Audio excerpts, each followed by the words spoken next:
रात के 8 बज चुके हैं और मैं हूं आप सभी का अपना शाविज़ मलिक और हाजिर हूं आप लोगों के सामने फिर से एक क्राइम की कहानी को लेके, एक क्राइम की घटना को लेके। अच्छा, आप में से बहुत सारे लोग सोचते होंगे कि सर आप 8 बजे का टाइम बताते हैं और कहानी आपकी अपलोड होती है 9 बजे। तो दरअसल मैं शूट करने लगभग 8 बजे के आसपास बैठता हूँ।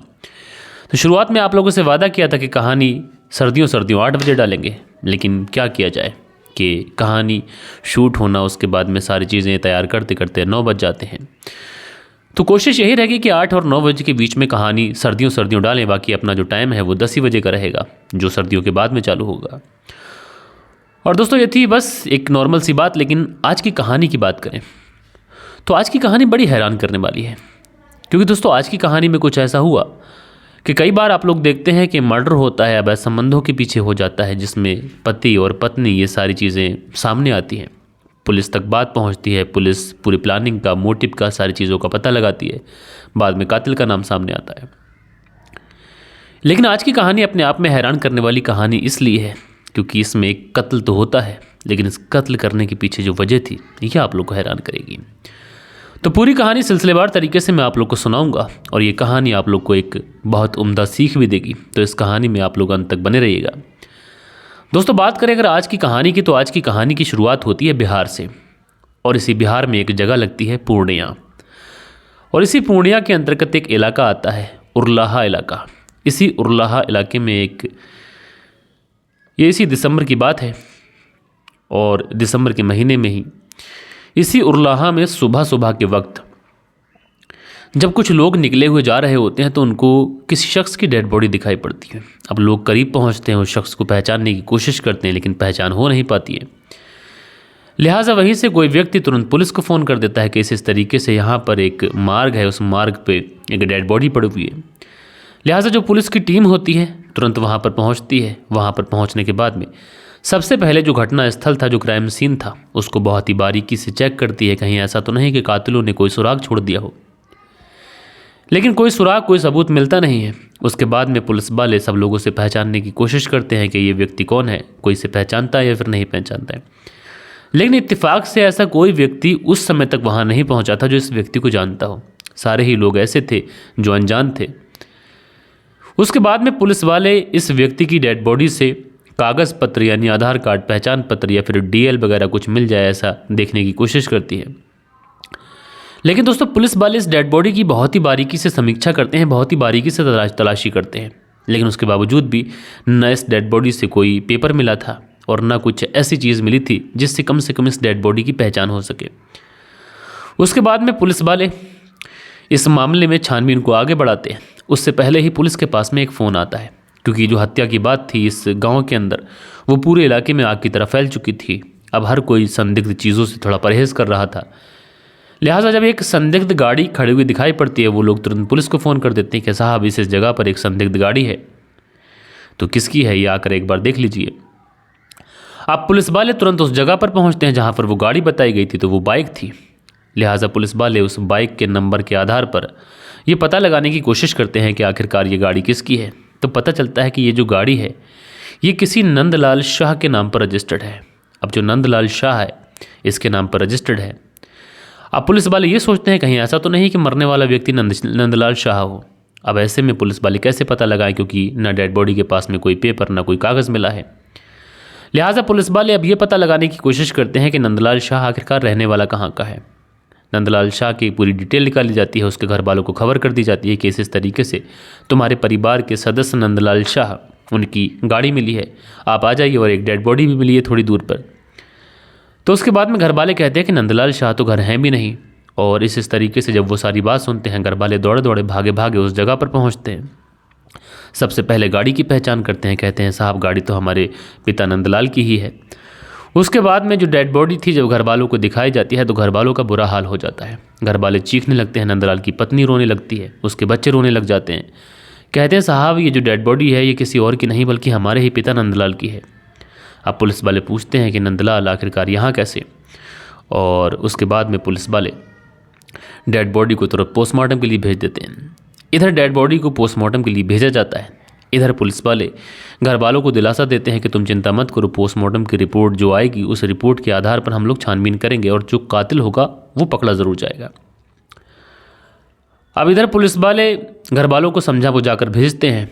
इधर जो पोस्टमार्टम की रिपोर्ट थी, 2-3 दिन का समय जब गुजरता है तो पोस्टमार्टम की रिपोर्ट आ जाती है। और जो पोस्टमार्टम की रिपोर्ट आई थी, उस रिपोर्ट में ये खुलासा होता है कि जो नंदलाल हैं, गले की हड्डी और गले की नसें दब जाने की वजह से इनकी मौत हुई है, और इसमें दम घुटने वाली बात भी सामने आती है। लिहाजा पुलिस वाले नंदलाल के परिवार वालों को कॉल करते हैं। कॉल करने के बाद में बताते हैं कि इस तरीके से नंदलाल की गला दबाकर हत्या की गई है, आप आइए FIR करिए, उसके बाद में हम इस केस में छानबीन करेंगे। अब घर वाले पहुंचते हैं, अनजान लोगों के खिलाफ FIR दर्ज कराई जाती है। अब उसके बाद में पुलिस वाले इस पूरे केस को सुलझाने के लिए जब अपनी पूछताछ शुरू करते हैं, तो सबसे पहले पूछताछ की जो शुरुआत होती है वो घर वालों से होती है। घर वालों से पुलिस वाले पूछते हैं क्या नंदलाल की किसी से कोई दुश्मनी, कोई रंजिश या फिर पैसों का किसी से कोई लेना देना। हाल फिलहाल में ऐसा तो नहीं कि किसी के साथ में कोई झगड़ा हुआ हो। तो नंदलाल के जो भी परिवार वाले होते हैं कहते हैं साहब हमारे पिता तो बहुत सीधे साधे थे, न उनकी किसी से कोई लड़ाई न झगड़ा, एक सरकारी स्कूल में क्लर्क की नौकरी करते थे, उम्र 58-60 साल के आसपास हो गई है, बस रिटायर ही होने वाले थे, तो ऐसे में उनकी किसी से क्या दुश्मनी, क्या रंजिश। साहब अगर किसी से कोई रंजिश होगी भी तो इसके बारे में हमें नहीं पता। अब पुलिस वाले घर वालों के बयान दर्ज कर लेते हैं। घर वालों के बयान दर्ज करने के बाद में पुलिस वाले अब अन्य लोगों से, जिस स्कूल में वो नौकरी किया करते थे उस स्कूल में जाते हैं, वहाँ पर पता करते हैं, बच्चों से पता करते हैं कहीं ऐसा तो नहीं कि स्कूल के अंदर किसी से कोई हुंक ताक हो गई हो वगैरह वगैरह। जो स्कूल के आस पड़ोस के लोग थे जो नंदलाल के जानने वाले थे उन सबसे पूछताछ की जाती है। उसके बाद में नंदलाल के जो करीबी लोग थे उनसे पूछताछ की जाती है। लेकिन दोस्तों पुलिस को कहीं से भी कोई भी सबूत हाथ नहीं लगता है। दिन गुजर रहे थे, पुलिस के ऊपर दबाव बढ़ रहा था। अब पुलिस इस मामले में करे तो करे क्या।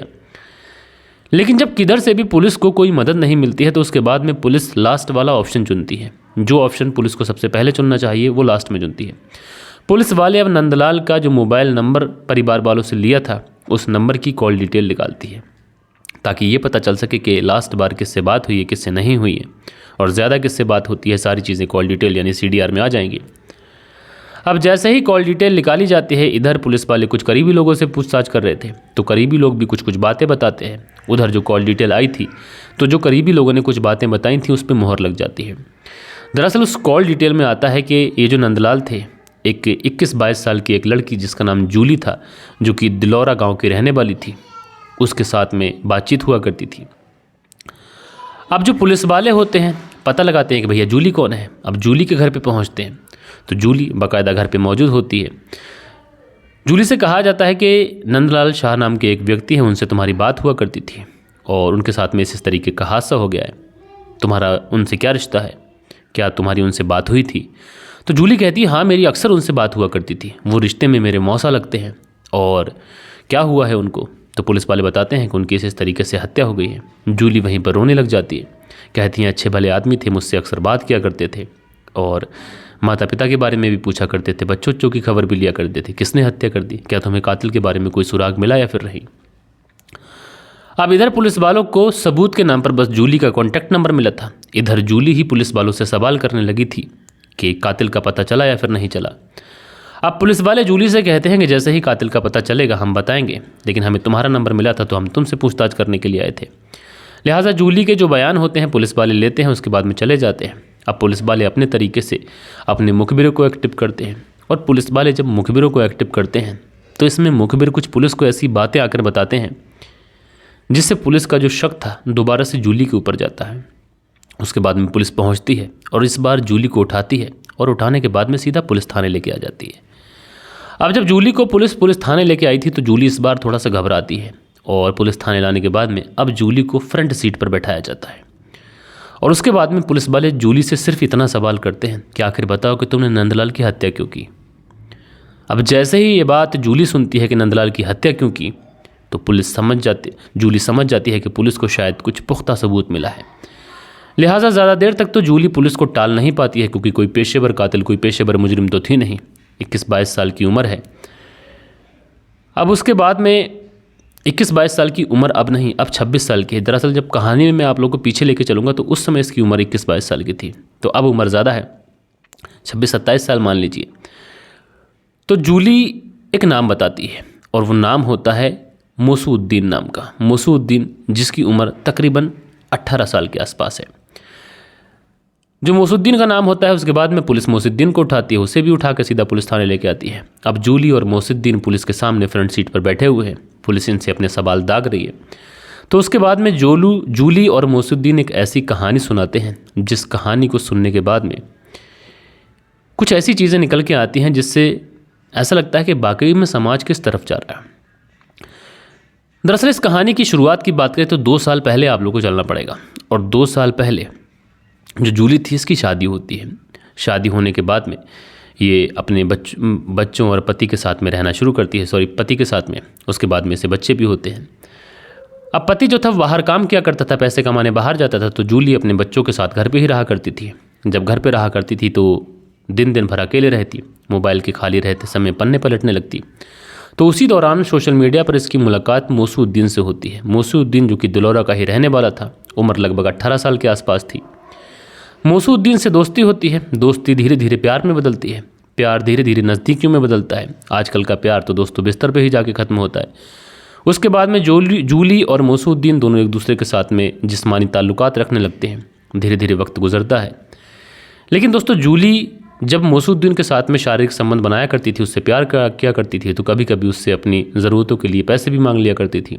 लेकिन जो मोसुद्दीन था उसकी तो आर्थिक स्थिति वैसे ही ख़राब थी, लिहाजा वो जूली को उतने पैसे दे नहीं पाता जितनी जूली डिमांड करती।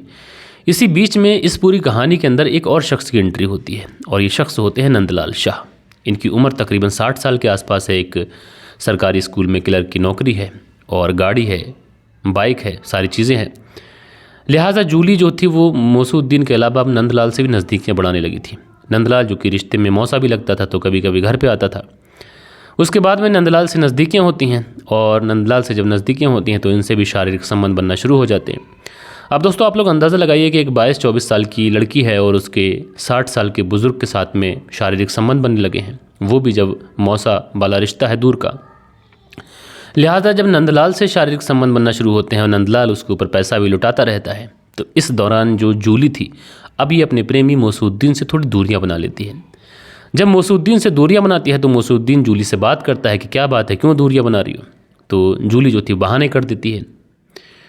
उसके बाद में मोसुद्दीन चोरी चुप के पता लगाने की कोशिश करता है कि जूली की ज़िंदगी में आखिरकार चल क्या रहा है। लेकिन जब मोसुद्दीन जासूसी करता है तो उसे पता चलता है कि नंदलाल नाम का एक व्यक्ति है जो रिश्ते में जूली का मौसा लगता है, उसी के साथ में जूली शारीरिक संबंधों में है, अवैध संबंधों में है।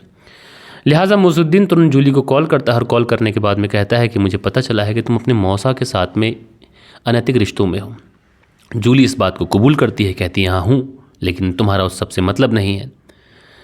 अब उसके बाद में मोसुद्दीन कहता है कि देखो तुम या मुझे चुन लो या फिर अपने मौसा नंदलाल को चुन लो। तो जूली कहती है कि मैं नंदलाल को ही चुनूंगी, वैसे भी तुम्हारा कोई मतलब नहीं है, नंदलाल मेरे ऊपर पैसे खर्च करते हैं, तुम तो इतने भी नहीं हो कि मेरे ऊपर 2 रुपये भी खर्च कर दो।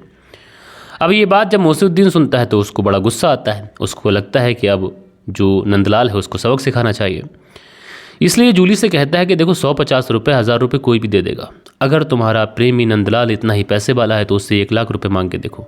अगर वो 1 लाख रुपये तुम्हें दे देता है तो बेहतर है तुम उसी के साथ जी लेना। अब ये बात जब जूली सुनती है तो वो कहती है क्यों नहीं, वो मुझसे सच्चा प्यार करते हैं। उसके बाद वो नंदलाल को कॉल करती है, और कॉल करने के बाद में कहती है कि देखो मुझे 1 लाख रुपये की ज़रूरत है, और इस तरीके से मुझे 1 लाख रुपये दे दो, मैं तुम्हें लौटा दूंगी। लेकिन दोस्तों 1000-2000 की बात हो तो नंदलाल दे दे, 1 लाख रुपये बड़ी रकम होती है, इसलिए नंदलाल साफ तौर पर इनकार कर देता है। वो कहता है तुम्हें देने के लिए मेरे पास 1 लाख रुपये नहीं है। अब ये बात जब जूली नंदलाल की तरफ से सुनती है, उसका इनकार सुनती है, इसको बड़ा गुस्सा आता है। इसको लगता है कि शायद नंदलाल भी उसका इस्तेमाल कर रहा है। उसके बाद में ये वापस से मोसुद्दीन से सारी बात बताती है, तो मोसुद्दीन और जूली ये फैसला करते हैं कि नंदलाल से पीछा छुड़ाना चाहिए। लेकिन दोस्तों नंदलाल जो था वो रिश्ते में भी था, मौसा भी था, तो ज़ोर ज़बरदस्ती घर भी आ जाया करता था, ज़ोर ज़बरदस्ती अब कभी कभी इस लड़की के साथ में भी क्या करता था। लिहाजा जो जूली थी ये नंदलाल से दूरी बनाने का फ़ैसला कर चुकी थी, इसे मोसुद्दीन को चुनना था, क्योंकि मोसुद्दीन एक 19-20 साल का लड़का, नंदलाल जो था वो 60 साल का बुजुर्ग व्यक्ति, तो उससे तो सिर्फ पैसे के लिए ही मोहब्बत थी। लिहाजा जब वो पैसा दे नहीं पा रहा था तो सोचा उससे शारीरिक सुख तो मिलना नहीं है, तो इसलिए उस रास्ते से हटा दे। अब ऐसे सीधे साधे तो वो रास्ते से हटने वाला था नहीं, इसलिए इन्होंने फैसला किया कि नंदलाल को इस दुनिया से विदा करना चाहिए। उसके बाद में 4 लोगों को और इस प्लान में मिलाया जाता है, जूली, मोसुद्दीन और 4 लोग और उसके बाद में ये नंदलाल को कॉल करके एक सुनसान जगह पर बुलाते हैं, और सुनसान जगह पर बुलाने के बाद में जो नंदलाल होता है उससे जूली 1 लाख रुपए मांगती है, लेकिन नंदलाल इनकार कर देता है। उसके बाद में मौसूद्दीन भी वहाँ पर होता है, उसके 4 दोस्त भी होते हैं। ये सारे लोग निकल के आ जाते हैं और नंदलाल के साथ में झगड़ा करने लगते हैं। नंदलाल पैसे देने से मना कर देता है। उसके बाद में ये नंदलाल के साथ में मार पिटाई शुरू कर देते हैं और लाठी डंडों से इतना उसको मारा जाता है कि मौके पर ही वो गिर जाता है। जो रही कुछ कसर होती है उसको ये गला दबाकर उसकी हत्या कर देते हैं। और उसके बाद में उसकी जेब से जितने भी आधार कार्ड, आइडेंटिटी कार्ड, जो कुछ भी था, मोबाइल फ़ोन, सारी चीज़ें लेकर वहाँ से 9-2-11 हो जाते हैं। उसकी बाइक लेकर ये लोग भागे थे। रास्ते में कुछ लोग आते हुए देखते हैं, इसलिए उसकी बाइक खड़ा कर ये वहाँ से गन्ने के रास्ते से निकल जाते हैं। लेकिन दोस्तों उसके बाद में इन्होंने सोचा था कि शायद ये पकड़े नहीं जाएंगे, क्योंकि आईडी, पत्र और सबूत सारी चीज़ें हमने अपने पास रख ली हैं। लेकिन दोस्तों कहते हैं ना कि कातिल जो होता है उसकी प्लानिंग भले ही कितनी बड़ी हो, लेकिन पुलिस जब अपनी तरीके से इन्वेस्टिगेशन करती है तो सारी की सारी प्लानिंग धरी की धरी रह जाती है।